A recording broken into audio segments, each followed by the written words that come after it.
Hi, I'm Julie. I'm from East Bergholt and supporting the Hedgehog Friendly Village initiative. I'm a member of the East Bergholt Futures Group here in East Bergholt. We concern ourselves supporting sustainability and things like that. So I'm going to show you a few things we've done in our garden to make it more hedgehog friendly.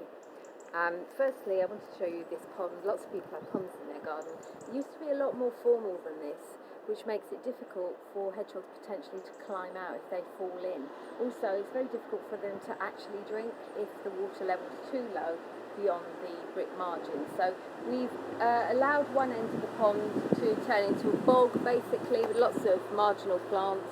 Good for wildlife anyway, but the hedgehogs actually climb through the fence, go into the bog, and I've seen them do this, and they can have a drink. I'm sure they're also eating a lot of my pond snails while they're at it, but I don't mind that. And they can safely drink and come out again through the fence. We've got a cat, and I put the dishes out in the evening normally. Not fish-based food, but any meat-based food hedgehogs benefit from. So the scraps actually get used to benefit the hedgehogs as well. And I've seen a hedgehog out here in the last week eating the pieces, so I know they're using this. Like a lot of people, we've got a wall at the side of our house and a gate, but again, what we've done here, although it's a solid barrier for most things, we left a big space at the bottom of the door here. It doesn't cause us any problem, and the hedgehogs can freely go underneath. So no special measures done here other than just to make sure there was a space at the bottom of the gate big enough for hedgehogs. Here we've got evidence of a frequent visitor of ours. One of our hedgehogs has left us a little bit of poo to prove they were here. Formal water features like this can be a particular hazard for hedgehogs.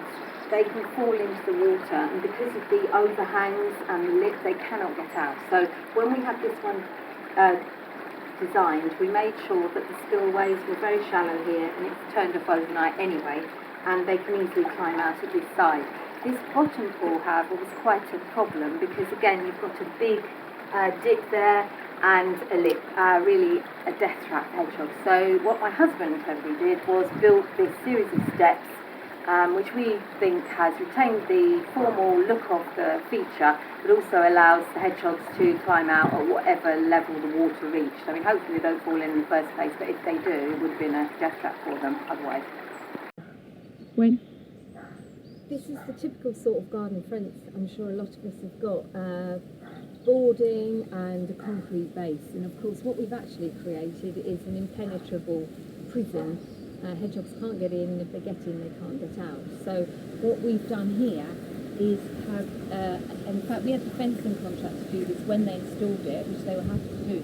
We've had a hedgehog hole cut in the base concrete of the fence when it was installed, and it's here quite out of the way and unobtrusive, but it means our garden's no longer a sort of prison for hedgehogs. They can get in and out quite easily. Okay, go. An upper quiet corner here, we've got a hedgehog house, shady, in a part of the garden no one ever really goes to.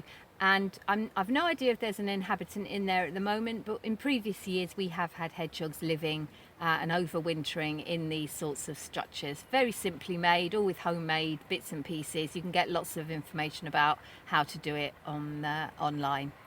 The garden needs an out-of-control wild area, and of course that's exactly what the hedgehogs like. So this is an area where I know they were sleeping in the summer.